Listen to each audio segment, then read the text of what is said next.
പടിഞ്ഞാറൻ ഏഷ്യയെ വീണ്ടും അനിശ്ചിതത്വത്തിലേക്ക് തള്ളിയിടുന്ന വലിയ ഭൗമരാഷ്ട്രീയ സംഘർഷത്തിന്റെ കേന്ദ്രത്തിൽ ഇപ്പോൾ ഇറാനും യുണൈറ്റഡ് സ്റ്റേറ്റ്സുമാണ്. പതിറ്റാണ്ടുകളായി രൂപപ്പെട്ട ഈ വൈരാഗ്യം ഇന്ന് തുറന്ന സൈനികവും സാമ്പത്തികവുമായ ഏറ്റുമുട്ടലിലേക്ക് നീങ്ങുമ്പോൾ ലോക സമാധാനത്തിനുള്ള ഭീഷണി കൂടി ശക്തമാകുകയാണ്. 1979 ഇറാനിയൻ റവല്യൂഷന് ശേഷമാണ് ഇറാനും അമേരിക്കയും തമ്മിലുള്ള ബന്ധം തകരുന്നത്. അതിനുശേഷം ഉപരോധങ്ങൾ, ആണവ വിവാദങ്ങൾ, പ്രോക്സി യുദ്ധങ്ങൾ എന്നിവയിലൂടെ ഇരു രാജ്യങ്ങളും തമ്മിലുള്ള അവിശ്വാസം വർദ്ധിച്ചു.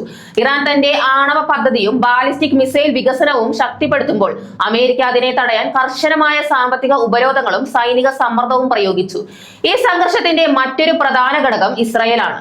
ഇറാനുമായുള്ള ഇസ്രയേലിന്റെ ദീർഘകാല വൈരാഗ്യം, പ്രത്യേകിച്ച് ഹിസ്ബുള്ള, ഹമാസ് എന്നിവയ്ക്ക് ഇറാൻ നൽകുന്ന പിന്തുണ പടിഞ്ഞാറൻ ഏഷ്യയിലെ സംഘർഷം കൂടുതൽ രൂക്ഷമാക്കുകയായിരുന്നു.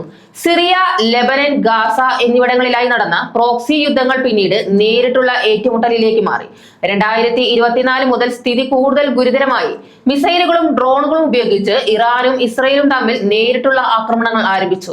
തുടർന്ന് 2025 12 ദിവസത്തെ യുദ്ധം എന്നറിയപ്പെട്ട ഹ്രസ്വ യുദ്ധമുണ്ടായി. ഈ യുദ്ധത്തിൽ ഇറാന്റെ സൈനിക കേന്ദ്രങ്ങളും ആണവ സംവിധാനങ്ങളും ലക്ഷ്യമിട്ട് ആക്രമണങ്ങൾ നടന്നതോടെ മേഖലയിൽ സംഘർഷം അതീവ ഭീഷണിയിലേക്ക് ഉയർന്നു. 2026 ഫെബ്രുവരിയിൽ അമേരിക്ക ഇറാൻ ചർച്ചകൾ തകർന്നതോടെ സ്ഥിതി വീണ്ടും വഷളായി. അമേരിക്കയും ഇസ്രയേലും ചേർന്ന് ഇറാനിയൻ ലക്ഷ്യങ്ങൾക്കെതിരെ സൈനിക നീക്കങ്ങൾ ആരംഭിച്ചു. അതിന് മറുപടിയായി ഇറാൻ മിസൈലുകളും ഡ്രോണുകളും ഉപയോഗിച്ച് തിരിച്ചടിച്ചു. ഈ ആക്രമണങ്ങളിൽ സാധാരണക്കാർക്കും അടിസ്ഥാന സൗകര്യങ്ങൾക്കും വലിയ നാശനഷ്ടം സംഭവിച്ചതായി റിപ്പോർട്ടുകൾ സൂചിപ്പിക്കുന്നു.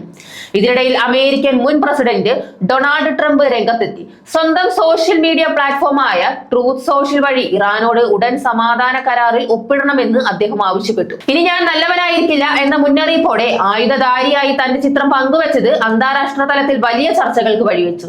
അതേസമയം ലോകത്തെ ഏറ്റവും പ്രധാനപ്പെട്ട എണ്ണ ഗതാഗത പാതകളിലൊന്നായ സ്ട്രെയിറ്റ് ഓഫ് ഹോർമൂസിൽ നാവിക ഉപരോധം ശക്തമാക്കാൻ അമേരിക്ക തയ്യാറെടുക്കുന്നതായും റിപ്പോർട്ടുകൾ പുറത്തുവരുന്നു.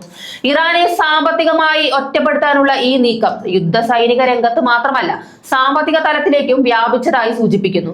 അമേരിക്കൻ മാധ്യമമായ the Wall Street Journal report ചെയ്യുന്നതിനനുസരിച്ച് നേരിട്ടുള്ള യുദ്ധത്തിൽ നിന്ന് പിന്മാറാതെ തന്നെ ഇറാനെ സാമ്പത്തികമായി ഞെരുക്കുക എന്നതാണ് അമേരിക്കയുടെ പുതിയ തന്ത്രം. എന്നാൽ ഇറാൻ ഇതിനെതിരെ കടുത്ത നിലപാടിലാണ്. അമേരിക്കൻ ഉപരോധങ്ങളെ മറികടക്കാൻ ബദൽ ചരക്ക് പാതകൾ ഉപയോഗിക്കുമെന്നും യുദ്ധം അവസാനിച്ചതായി കരുതുന്നില്ലെന്നും ഇറാൻ വ്യക്തമാക്കിയിട്ടുണ്ട്. ഇതോടെ പടിഞ്ഞാറൻ ഏഷ്യൻ സമാധാന സാധ്യതകൾ വീണ്ടും അനിശ്ചിതത്വത്തിലാകുന്നു. സൈനിക ശക്തി പ്രകടനവും സാമ്പത്തിക ഉപരോധവും ചേർന്ന ഈ പുതിയ ഘട്ടം ഒരു വലിയ പ്രാദേശിക യുദ്ധത്തിലേക്ക് മാറാനുള്ള സാധ്യതകൾ ഉയർത്തുകയാണ്. ഇറാൻ അമേരിക്ക സംഘർഷം ഇനി ഒരു രാജ്യത്തിന്റെയോ മേഖലയുടെയോ പ്രശ്നമല്ല. അത് ആഗോള സമാധാനത്തെയും സാമ്പത്തിക വ്യവസ്ഥയെയും നേരിട്ട് ബാധിക്കുന്ന ഒരു പ്രതിസന്ധിയായി മാറിക്കൊണ്ടിരിക്കുകയാണ്. അടുത്ത ദിവസങ്ങൾ ലോകം കാത്തുനോക്കുന്ന നിർണായക ഘട്ടങ്ങളായിരിക്കും.